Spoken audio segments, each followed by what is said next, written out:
নমস্কার বন্ধুরা, দীপাস কিচেনে আপনাদের সবাইকে স্বাগত। আজকে আমি কুলফি নিয়ে এসেছি। মজাদার, বাচ্চাদের খেতে খুব ভালো লাগবে, বড়দেরও ভালো লাগবে। তো চলুন আমি এটা বানিয়ে নিই, দেখি কিভাবে বানাই।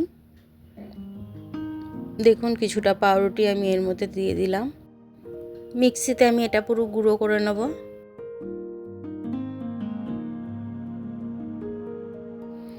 শুকনো কড়াতে দিয়ে এটা আমি হালকা ভেজে নেব, একটু হালকা বাদামি কালার করে তুলে নেব।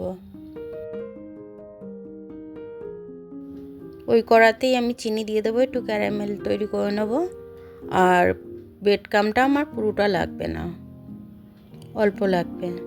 দেখুন, চিনিটা আমার ক্যারামেলড হয়ে গেছে। আমি এবার জল দিয়ে দিচ্ছি। এবার আমি উষ্ণ জলটা গরম হবে, আমি তারই মধ্যে 1.5 কাপ মতো গুঁড়ো দুধ দিয়ে দেবো। গুঁড়ো দুধ দিয়ে এটা ভালো করে আমি গুলিয়ে নেব, যাতে কোনো দানা ভাব না থাকে। ভালোভাবে মিক্সড করে নেব।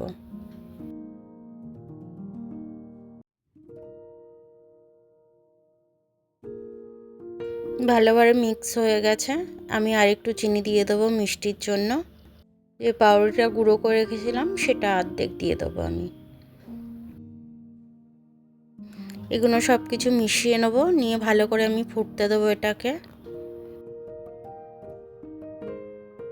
দেখুন, এটা অনেকটা গাঢ় হয়ে গেছে। 4-5টা মতো এলাচ আমি নেব, নিয়ে আমি থেতো করে এর মধ্যে ফেলে দেবো। এলাচটা দিয়ে আমি ভালো করে মিক্সড করে নেবো এটাকে। এবার একটা কাপের মধ্যে 2 চামচ মতো কর্নফ্লাওয়ার নেবো, নিয়ে একটু গুলিয়ে নেবো। গুলিয়ে নিয়ে আমি এটা দিয়ে দেবো ওটার মধ্যে।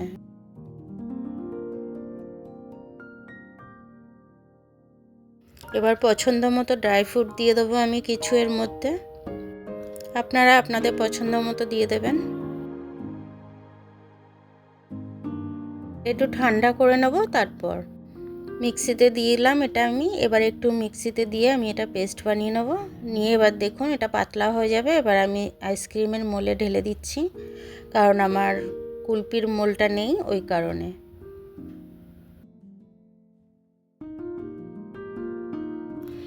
এবার এটাকে আমি ডিপ ফ্রিজে ঢুকিয়ে দেবো 7 থেকে 8 ঘন্টার মতো। হাতের গরম দিয়ে আমি এটা একটু ঠিক করে নিচ্ছি। প্রথমে জলে চুবিয়ে দিয়েছিলাম। দেখুন, এটা আমার একটু গলে গেছে, বার করতে করতেই গলে গেছে, কিন্তু খেতে খুব টেস্টি হয়েছিল। আপনারাও এরকম করে বানিয়ে খাবেন, খুব ভালো লাগবে। আমার ভিডিওটা দেখার জন্য অনেক অনেক ধন্যবাদ। আমার ভিডিওটা যদি পছন্দ হয় তাহলে লাইক, সাবস্ক্রাইব, বেল আইকনটা একটু টিপে দেবেন। আর যদি ফেসবুক থেকে দেখেন তাহলে লাইক আর ফলোটা একটু করে দেবেন। আবার কাল দেখা হবে নতুন রেসিপির সাথে। ততক্ষণ আপনারা ভালো থাকবেন, আমি আসছি।